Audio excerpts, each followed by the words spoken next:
Me acompaña Gonzalo Facas. Él es socio y director de IDISA Desarrollos Inmobiliarios. Gonzalo, muchas gracias por acompañarnos. ¿Cuánto tiempo ya en el país? Llevo 24 años en Paraguay, vine en el año 2002. Siempre recuerdo que dije que venía por una semana. Y mira, llevo 24 años en Paraguay, mi esposa es paraguaya, mis hijos son paraguayos. Vine por un proyecto particular relacionado con salud. Tenemos que acordarnos que en ese momento Argentina era un lugar donde eyectaba gente, ¿no? El presidente saliendo por el techo de la Casa de Gobierno en helicóptero.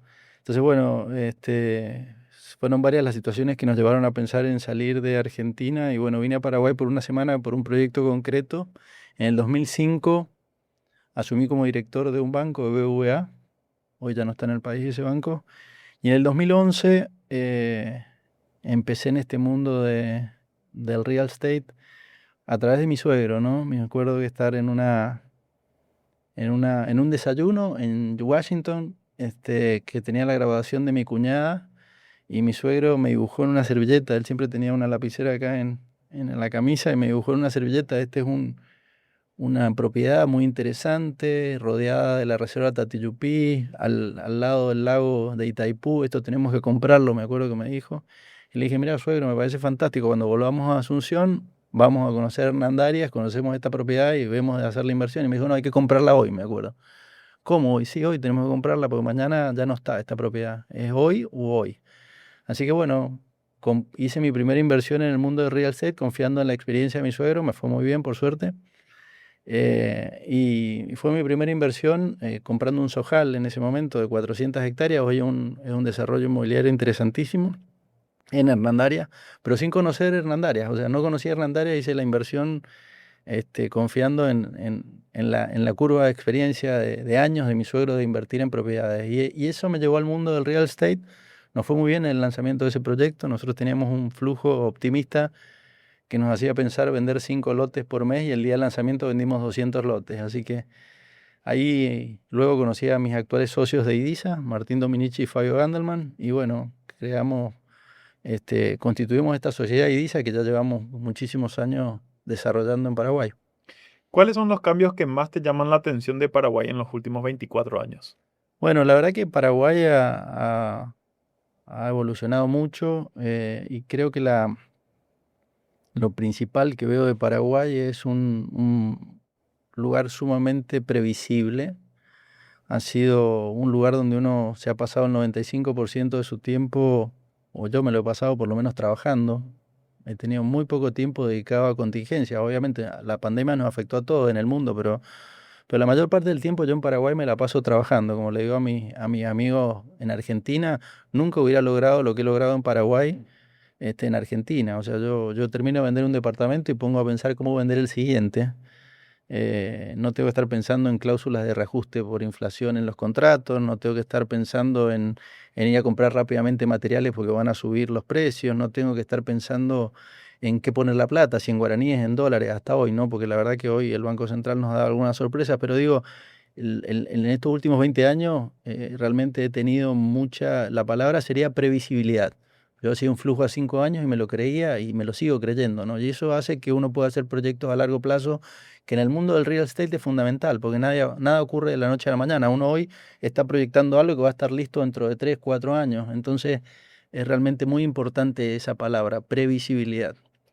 Pasaste del sector salud al sector financiero al sector real estate. ¿Cuál consideras que fue el momento de despegue y consolidación de tu carrera?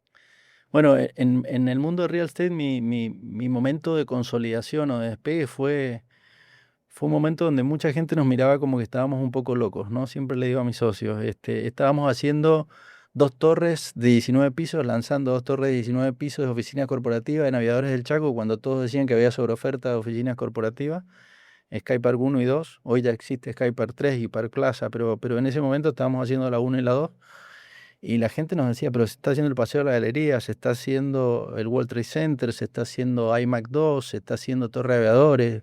¿Cómo se te ocurre ponerte a hacer 2 torres? Y bueno, nosotros habíamos relevado el 100% del mercado. Los números nos decían que habían 500.000 metros cuadrados de oficina en casas ahí alrededor del eje corporativo. Y nada, nosotros dijimos, La verdad que relevamos el 100% del mercado. Compramos 4 motos y relevamos el 100% del mercado con 4 personas que tenían un geolocalizador y recorrieron el 100% de la ciudad de Asunción. Y lo otro que estábamos haciendo, que nos miraban un poco locos, es hacer un edificio en un condominio en San Bernardino, puntualmente en Altos, ahí dentro de Aqua Village. Empezamos a construir este edificio en un lugar donde no tenía vista al lago, ¿no? Donde había tantos proyectos o tantos monstruos que habían quedado en el camino. Y bueno, esos dos proyectos donde nos miraban con mucho recelo y que después fueron un éxito, creo que fue el despegue de Ibiza. El despegue o realmente el donde Ibiza se puso muy, muy presente en el radar de real estate acá en Paraguay. Llegaste al país en una época en la que empezaba el crecimiento económico y Paraguay era bastante desconocido. Hoy, 24 años después, Paraguay ya ha consolidado su crecimiento económico año a año y es un poco más conocido que hace 24 años. ¿Cómo describís a un extranjero cuál es el Paraguay de hoy? Bueno, yo a un extranjero le describo un país que tiene un enorme potencial todavía, ¿no? Para muchos creen que Paraguay ya ha tenido un crecimiento increíble, sobre todo en el mundo donde yo me muevo, en el mundo inmobiliario, pero la verdad que creo que esto recién empieza, ¿no? Creo que Paraguay está en una primera etapa, queda muchísimo por crecer. Lo describo como un país que tiene una macroeconomía muy estable, un país que tiene precios muy accesibles para el extranjero, un país donde la cantidad de habitantes por manzana hoy en Asunción puntualmente son de 40, 50 habitantes por manzana, cuando en cualquier capital del mundo estamos hablando de 150 habitantes. Un país en donde en el 2012 había 900.000 vehículos en todo Paraguay, hoy hay 3.500.000 vehículos. Un país donde el año pasado llegaron 48.000 extranjeros a radicarse y este año las proyecciones son a duplicar ese número. Entonces, lo describo como algo que parece que para los que estamos acá, una foto del eje corporativo del 2008 versus la actualidad. En el 2008 solamente estaba el Shopping del Sol y el Sheraton. Y paraba de contar, el resto eran todas casas y todo verde. Cuando uno ve afuera, todo verde. Hoy la foto es totalmente distinta. Y esa foto totalmente distinta es recién el comienzo de lo que va a venir. Porque nosotros tenemos un problema gravísimo, que es lo que mencioné recién, el tráfico. Es decir, esa consolidación de Asunción que se tiene que dar, de que la gente viva cerca de los lugares de trabajo y no se pase 3 horas por día viajando, que se ha dado en todas las capitales del mundo, tiene que ocurrir acá. ¿Cómo lo describiría para sintetizarlo a un extranjero? Y este es el Buenos Aires de hace no sé cuántos años, o este es el Santiago de Chile de hace no sé cuántos años atrás, o este es el Sao Paulo de hace muchísimo tiempo atrás, ¿no? Esos lugares que te estoy mencionando son lugares con... Sao Paulo es un caso excepcional, pero Buenos Aires, Chile, 150 habitantes por manzana, un tercio lo que tiene Asunción hoy en día. ¿Cuál es la percepción del inversionista extranjero en el país? La verdad que el inversionista extranjero siente que llega a un país donde tiene un ticket muy bajo. Eso, yo veo llegando muchos europeos. El europeo históricamente tuvo una presión tributaria altísima, pero esa presión tributaria altísima estaba muy asociada a una excelente calidad de vida, ¿no? El extranjero tenía una presión tributaria muy alta, pero también asociada a una muy buena calidad de vida. Hoy en día eso no ocurre. Sigue teniendo una altísima presión tributaria, incluso aumento de la presión tributaria en algunos lugares, este, pero tiene las guerras muy cerca, ¿sí? Tiene un montón de conflictos bélicos muy cerca y al mismo tiempo tiene unos conflictos religiosos y culturales que basta con ver lo que ha pasado estos últimos días en Francia, ¿no? O sea, el desastre que es Francia, el descontrol que es Francia porque gana un partido. Entonces, digo... esas cosas hacen que la gente empiece a mirar otros lugares y Paraguay aparece en el mapa con estos 20 años de estabilidad macroeconómica que le han dado el grado de inversión, algo tan importante. Pensemos que el grado de inversión es una cosa que no es menor, ¿no? De los 195 países que hay en el mundo, menos de 70 tienen grado de inversión. Entonces esto es algo muy... Y en esos países con grado de inversión se mueve el 80% del capital del mundo que invierte, ¿no? Entonces, haber pasado esa liga es estar en el menú de cualquier inversor que, que, que no es un tema menor, es algo súper importante. Entonces, en ese contexto mundial, que Paraguay aparezca en el radar es súper interesante. Viene un extranjero acá y ve un departamento que aparece desde $40.000 y le parece una cosa como algo, una apuesta muy, muy alcanzable, ¿no? Algo que en España no alcanzás a comprar ni, no te puedo decir que no, pero acá empiezan los inmuebles desde $50.000. ¿Y cuál es la percepción del inversionista paraguayo sobre Paraguay? Bueno, el inversionista paraguayo ha evolucionado muchísimo, ¿no? En los últimos 10 años, muchísimo. El inversionista paraguayo está mucho más sofisticado, ya habla de rentabilidad, habla de plusvalía, mira mucho la ubicación, ese inversionista mira mucho el track record del desarrollador, es decir, ya no invierte con cualquiera, quién invierte, en qué zona invierte, ya hay un track record de inversiones, ya hay muchos que tienen una vuelta de haber invertido en algún inmueble y saber qué es lo que le fue bien y qué es lo que le fue mal. El tema con el inversionista local es que sigue siendo mucho más conservador que el extranjero, que tiene una cultura de años y años de invertir en real estate. Y lo segundo es que en este mercado hemos tenido desde la pandemia para acá una competencia muy fuerte del sector financiero. Es decir, yo siempre miro como que mis principales competidores no son otros desarrolladores, son los bancos que están enfrente de mi oficina, ¿no? Es decir, cuando los bancos te ofrecen un CDA en dólares al 6% y es un competidor muy fuerte para vos después ofrecerle a una persona que invierte en real estate para tener la misma rentabilidad.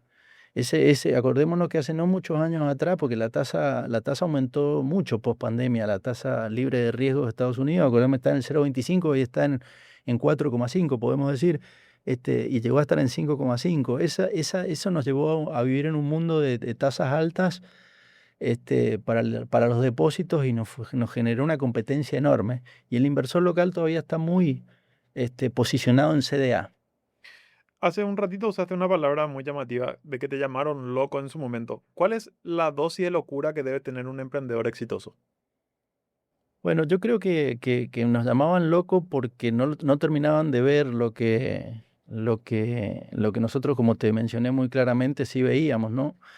Eh, Nosotros teníamos los números que nos decían que estaba esa necesidad. De hecho, nosotros teníamos nuestra oficina en Federación Rusa en un dúplex, porque no encontrábamos oficinas corporativas. O sea, la necesidad, la demanda estaba ahí muy clara. O sea, ellos nos llamaban locos, nosotros nos sentíamos locos. Creo que en este negocio de real estate, a mí me gusta mucho decir, lo que no son cuentas son cuentos. Es una frase que uso todo el día y muchas veces por día. Yo creo que hay que basarse mucho en números reales. Son inversiones a muy largo plazo y de montos enormes. Nosotros estamos haciendo un proyecto en Eidiza de $100 millones. Uno no se puede largar a hacer un proyecto sin haber hecho antes un estudio de mercado, focus group, saber qué piensa la gente de esa zona. Es decir, son inversiones muy importantes. Entonces, no. Igual, también hay cosas hay oportunidades que surgen donde uno no tiene tiempo de ir a relevar toda la información y tiene que basarse en la intuición. Y creo que esa intuición es importante que esté basada en una curva de experiencia. Por eso es que la gente, por decirlo de alguna manera, nos decía locos, pero nosotros teníamos los números. Igual, en el camino te podés ir dando cuenta de ciertas cosas. Hasta en esos mismos proyectos que mencioné, en Bali, nosotros apuntábamos a personas que, digo, quieren ir a San Bernardino y quieren tener una oportunidad de tener un departamento en San Bernardino porque nunca tuvieron una casa en San Bernardino. Y nosotros empezamos a buscar a todas personas que le ofrecíamos. En el camino nos fuimos dando cuenta que los que nos compraban, y el 90% de los que nos compraban esos departamentos en Bali 1, Bali 2, Bali 3, eran personas que tenían casa en San Bernardino, que tenían la cultura Samber de irse el fin de semana y durante el verano, pero que no querían tener más ni jardinero, ni piletero, ni toda la infraestructura que tenían que tener para tener una casa durante todo el año. Entonces, es como que uno cambia, en el camino cambia y dice, bueno, aprendí, tengo que apuntar a esto. Y fuimos a buscar personas que sí tenían casa y no querían tener esa estructura enorme en San Bernardino. Pero, pero había una demanda, uno va aprendiendo en el camino. Entonces, grado de locura, y yo creo que hay que animarse, yo creo que nosotros hemos hecho cosas que nos han ido muy bien y cosas que no nos han ido tan bien, como invertir o algunos proyectos que hemos hecho en algunas zonas más complicadas del país, pero yo creo que siempre lo que estamos haciendo es sobre bases muy sólidas y cifras muy sólidas, muy concretas. ¿Cuál es cuál es el estadio del real estate en Paraguay y qué riesgo de sobreoferta hay? Bueno, yo creo que hay un crecimiento muy sano por el momento. Como te dije, yo lo veo muy saludable. No veo riesgo de sobreoferta, me impresiona la cantidad de gente que por ahí se anima a hablar de sobreoferta. Yo no digo que todo se venda, ¿no? A mí me gusta usar el ejemplo de esa época del año en Paraguay donde está lleno de mangos, ¿no? Donde florecen, donde están todos los mangos colgados, al alcance de la mano. Incluso uno va por cierta zona y está lleno de mangos que caen maduros a la calle. Ese día nosotros no podemos decir que hay sobreoferta de frutas. O sea, vos vas al supermercado y ves que la gente compra manzana, pera, banana, no hay sobreoferta de fruta, lo que hay es sobreoferta de mango, ¿no? Entonces, a mí me gusta ponerle ese ejemplo. ¿Hay sobreoferta? Y yo no veo que haya sobreoferta, veo que no hay descuentos masivos. Primero no veo que esté apalancado, o sea, no veo que esté endeudado fuertemente el sector de real estate, creo que se hace mucho con preventa, está muy apalancado la preventa. Veo que los alquileres tienen una rentabilidad muy buena y las ocupaciones en las zonas correctas, con nivel de terminación correcta y el producto correcto, está todo ocupado y no conseguís hoy. O sea, entonces, sí, puede haber departamentos sobredimensionados. En algún momento creo que cometimos un error, si podemos decirlo error, porque igual se terminó ocupando, pero error en cantidad de oferta que hicimos de apuntar a ese segmento ABC1, ¿no? Es decir, hicimos un montón de departamentos por el segmento de mayor poder adquisitivo y la gente que tiene más de $400.000 en Paraguay tiene un nivel de vida que no cabe en un departamento. Hicimos mucho en un primer momento de eso, pero ya está todo ocupado porque la gente se fue adaptando y fue buscando estar más cerca del lugar donde trabaja porque eso te mejora fuertemente la calidad de vida. Como resumen, te digo, lo veo muy bien al mercado. Lo que se hace, a ver, el 80% de la demanda está en ese segmento entre 70 y $200.000. Los que están haciendo producto de primera vivienda o de residencial entre 70 y $200.000 bien ubicados, le está yendo bárbaro. Le está yendo bárbaro. Está totalmente ocupado y se vende muy bien. ¿Cómo le está afectando al sector la caída del dólar? Es un espanto, la verdad que muchísimo le está afectando. Es decir, nosotros tenemos el 100% de los ingresos en dólares. Tenemos un altísimo porcentaje de las personas que compran que son extranjeros y el precio básicamente es información. Si vos querés vender en guaraníes, deja de ser información y la gente se pierde. Entonces, los precios siempre han sido en dólares y los costos, en un 70-80% están en guaraníes. Entonces, esta, esta ausencia de intervención del Banco Central cuando el dólar baja, que sí fue muy activo el año pasado cuando subió, pero ahora que baja ya hace 7 meses, 8 van a ser que no hace absolutamente nada el Banco Central, es gravísimo, es gravísimo. Hoy he escuchado incluso hasta gente muy importante del sector importador de que empieza a sentir que se resiente la demanda, a pesar de que a ellos les puede beneficiar el importar a un dólar más barato, pero se empieza a resentir la demanda porque esto le afecta a muchos sectores muy importantes del país. Pensemos que Paraguay, un mercado interno es muy chico. Entonces, es un país netamente exportador. Que tengamos este dólar tan bajo, yo digo, hay un debilitamiento del dólar a nivel mundial, sí, es cierto que hay un debilitamiento del dólar a nivel mundial, pero si uno ve las economías vecinas, ha habido una apreciación de las monedas entre un 5, un 10%, no un 25%. Entonces, esto es realmente muy grave. ¿Y cómo se traduce esto? Y finalmente, no le impacta solamente al desarrollador, le impacta al consumidor final, porque hace unos meses atrás uno hablaba, vamos a hablar de promedio, y en promedio en el mercado, vos estabas hablando de un producto terminado de $1.500 el metro cuadrado, 1.700 en una zona espectacular y con un muy buen nivel de terminación en 1.700. Eso hoy es 2.000 o 2.200. Eso es lo que pasó. Finalmente se ajusta el precio, que aumentan los precios en dólares de los productos. Y bueno, eso es lo que está pasando. Y la verdad que no es bueno, no es bueno, porque yo creo que esto afecta claramente lo que mencioné hace un rato de que este país ha sido brutalmente bueno para lograr un crecimiento en previsibilidad. Esto es la primera vez yo en 24 años que estoy en Paraguay en donde estoy desorientado y me paso alguna parte de mi tiempo viendo cómo solucionar el haber vendido en dólares y tener un aumento hoy de los o una reducción fuerte del margen, ¿no? Porque siguen siendo los costos en guaraníes, ¿no? Entonces realmente es preocupante, te diría que es preocupante y me preocupa también lo testarudo que se muestra hoy el directorio del Banco Central a no cambiar esa posición, porque son tantos los sectores que les están diciendo. Yo hoy siento que también vamos a tener un problema gravísimo a nivel finanza, a nivel tributario el año que viene, porque la cantidad de empresas muy importantes, de sectores muy importantes que hoy están dando pérdida por esta situación, se va reflejado en la recaudación el año que viene. ¿Hay alguna estrategia desde el sector para salvaguardarse en caso de que este tipo de cambio se mantenga así?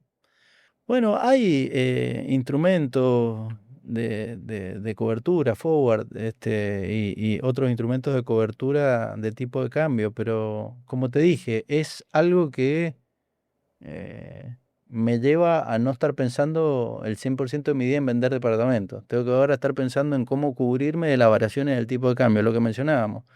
Es como irme hacia atrás, es irme o parecerme a lo que les pasa a mis amigos desarrolladores en Argentina, ¿no? Estar preocupándose por cosas que nunca nos habíamos tenido que preocupar en este mercado. Entonces, hay, sí, hay. ¿Me puedo dedicar? Sí. Y ese tiempo, ¿en qué lo hubiera invertido? Y en recibir a más y más inversores, en lograr que tengan rentabilidad, porque acá estamos teniendo un montón de extranjeros que están viniendo. Ahora nos tenemos que preocupar porque se queden, ¿no?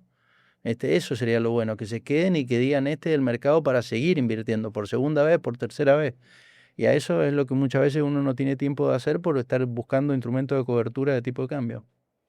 Ya que hablas de inversión, ¿cuáles son las zonas con mayor potencial hoy? A mí me gusta para explicar la zona de mayor potencial mirar el mapa de la ciudad, ¿no? O sea, si vos mirás, tenés el centro antiguo que está un poco rodeado por lo que es el río, Santi. Entonces vos decís, hacia el río la ciudad no puede crecer más. Tuvo una idea de crecimiento con el segundo puente que se hizo y eso hizo que se hable de una nueva Asunción o Chacoí, todos los proyectos que han habido en Chacoí. Pero digo, hacia ese lado la ciudad no puede crecer más. Entonces, ¿hacia dónde creció la ciudad? Si uno mira el histórico de crecimiento de la ciudad. Y creció esa Villamorra. Y Villamorra se consolidó y después cuando se consolidó Villamorra se extendió hacia el eje corporativo. Ese eje corporativo que le llaman el nuevo eje corporativo, esa básicamente es intersección entre Santa Teresa y ahora es el Chaco. Y hoy siento que la ciudad se sigue extendiendo en esa dirección y la zona de mayor desarrollo hoy o de mayor potencial para mí es la zona SIT. Por dos razones. Primero, porque la dirección natural de crecimiento de la ciudad y segundo, por la ineficiencia alarmante de la Municipalidad de Asunción. Es decir, la burocracia de la Municipalidad de Asunción, la falta de reglas claras, la cantidad de excepciones, los costos del impuesto a la construcción. O sea, en noviembre del año pasado hubo un aumento del impuesto a la construcción que me parece lo contrario a lo que tiene que hacer Asunción. Asunción no crece en cantidad de habitantes en los últimos 10 años. A pesar de todos esos edificios que bueno, no crece en cantidad de habitantes. ¿Por qué? Y porque por esta ineficiencia, esta burocracia hacen que le sea exitosísimo al CIT como zona el estar pegado a Asunción, a 3 cuadras de Asunción, pero sos Luque, finalmente, ¿no? Entonces, tener las cosas en tiempo, muchísimo más barato, con muchísimo menos impuestos, con mayor rapidez de aprobación. El impuesto a la construcción, Asunción debería eliminarlo en vez de aumentarlo. A ver, para darte un ejemplo, el último desarrollo que nosotros hicimos en Asunción, el edificio Park Plaza, nos costó aproximadamente de impuesto a la construcción cerca de 800 millones de guaraníes. Ese mismo edificio, si lo hacemos hoy en día, y saldría 2.500 millones de impuesto a la construcción. Es como que la municipalidad no termina de entender que el negocio de ellos debería ser eliminar el impuesto a la construcción y que se hagan edificios. De última, pedir que esa plata se ponga en infraestructura en la cuadra donde se hace el desarrollo, pero buscar que tengan más y más edificios que te paguen finalmente todos los años el impuesto inmobiliario. Es como entender que el negocio de la cafetera Nespresso no es venderte la cafetera una sola vez, sino venderte las cápsulas todos los Todo el tiempo. días. Entonces, seguimos poniendo cada vez más cara la cafetera en Asunción. ¿Y eso qué hace? Yo de mi ventana veo todos los días cómo aparece un nuevo edificio en la zona del SIT. Básicamente eso. Entonces, veo que como la zona del sitio la zona de mayor potencial. Y cuando te digo mayor potencial, ¿por qué la veo la zona de mayor potencial? Porque es una zona que se va a terminar consolidando, Santiago, se va a terminar consolidando. Hoy no, los valores de los precios del metro cuadrado en esa zona no reflejan lo que va a terminar siendo esa zona. Vos ves, yo te puedo decir cosas de vuelta, cuentas y no cuentos. Se instala un Biggie pegado al proyecto que nosotros tenemos ahí en la zona y es el Biggie que está en el Tier 1, o sea, es uno de los Biggie de mayor facturación en el cortísimo plazo, a los 2 meses de haberse instalado, está entre los 10 BIS que más factura en todo Paraguay, por la densidad poblacional que hay.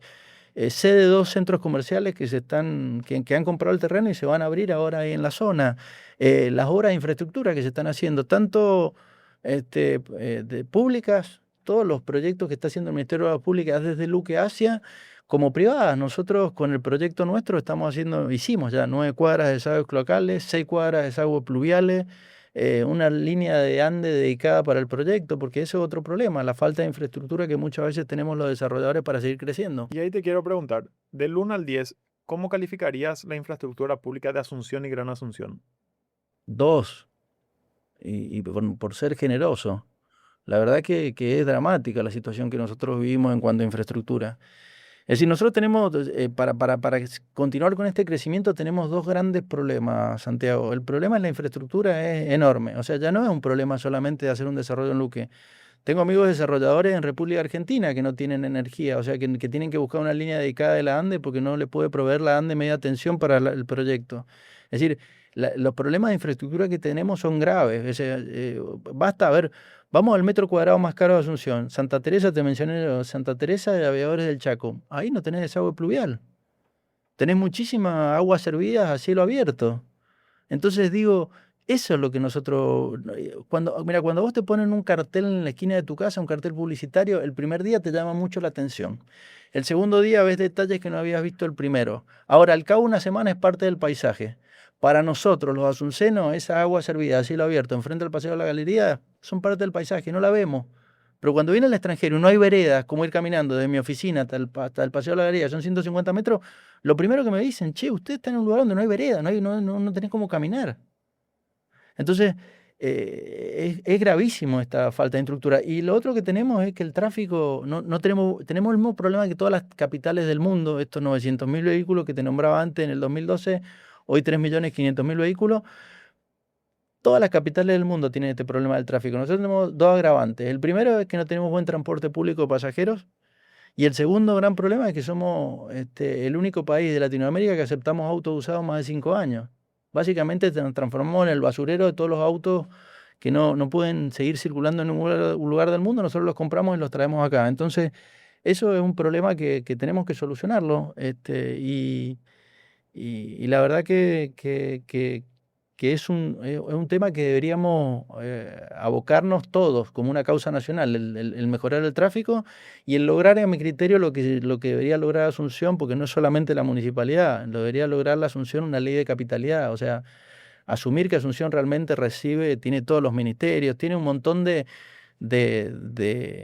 peso, de estructura nacional y solamente se vale de los ingresos municipales. Todos los días ingresan una gran cantidad de autos a la ciudad y necesitamos hacer los desagües pluviales de Aviadores del Chaco, necesitamos los desagües cloacales de la ciudad, necesitamos infraestructura.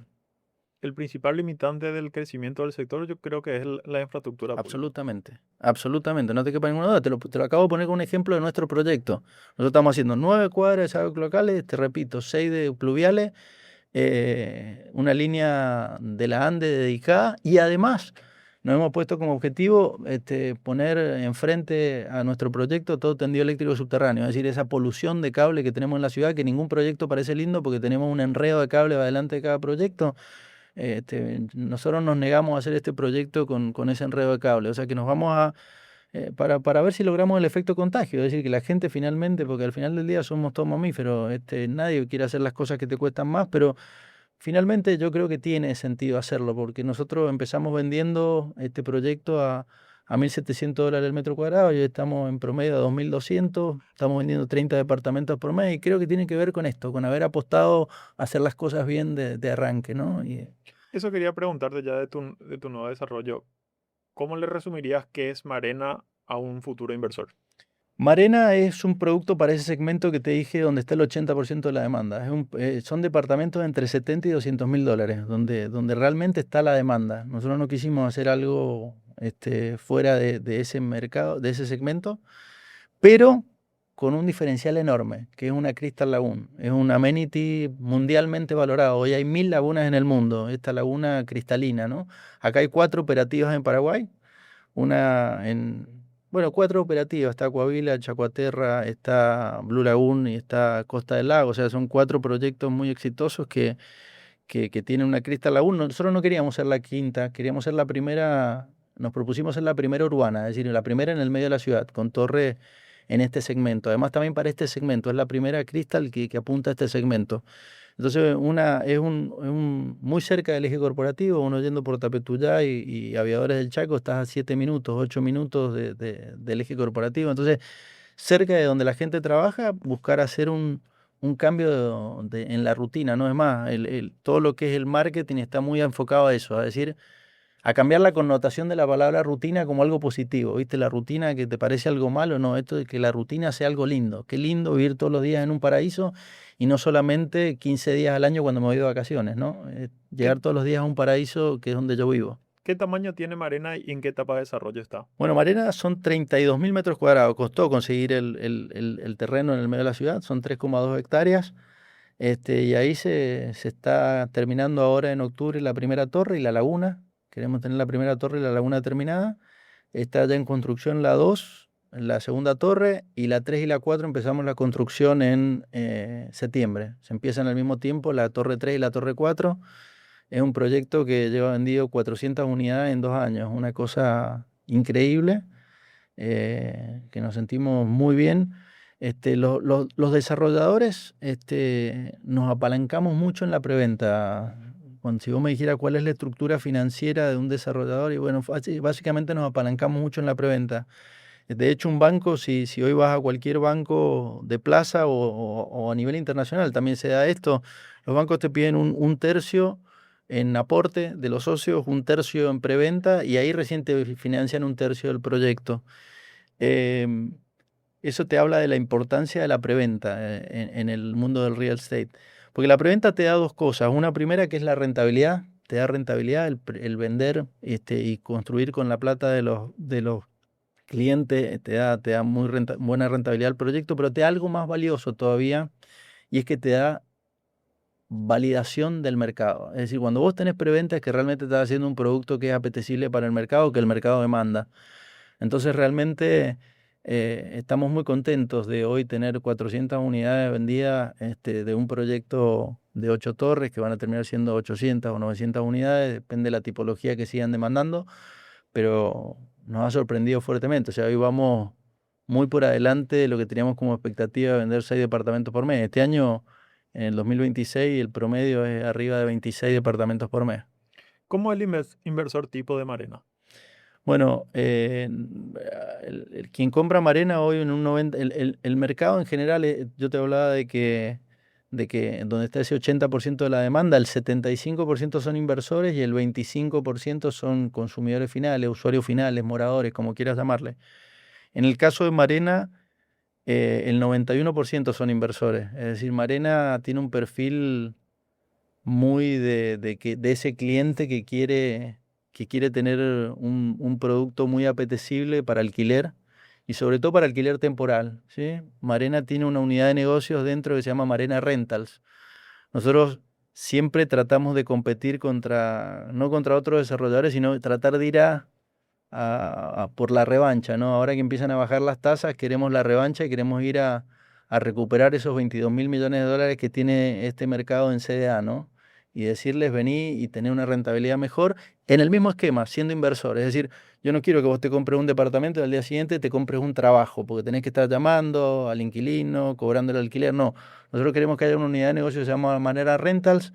Vos le dejás la unidad y entra en un pool de alquiler de unidades por un esquema de alquiler temporal y vos a fin de mes ves qué rentabilidad te dio. Y queremos que luego de impuesto inmobiliario, después de expensas, después de renta de capital, que es la renta que afecta a los alquileres, y después del fee que te cobre Marea Rental, vos tengas una rentabilidad superior al 10% en dólares. Eso es lo que nosotros queremos. Y quiero cerrar con una última pregunta, Gonzalo, entendiendo que sos un inversionista extranjero en nuestro país, a pesar de llevar 24 años, que básicamente ya sos un paraguayo, pero ¿qué están viendo hoy los inversionistas extranjeros en Paraguay que los propios paraguayos no llegamos a ver? Y bueno, los inversionistas están viendo esa historia que se dio en todos los países, Santiago.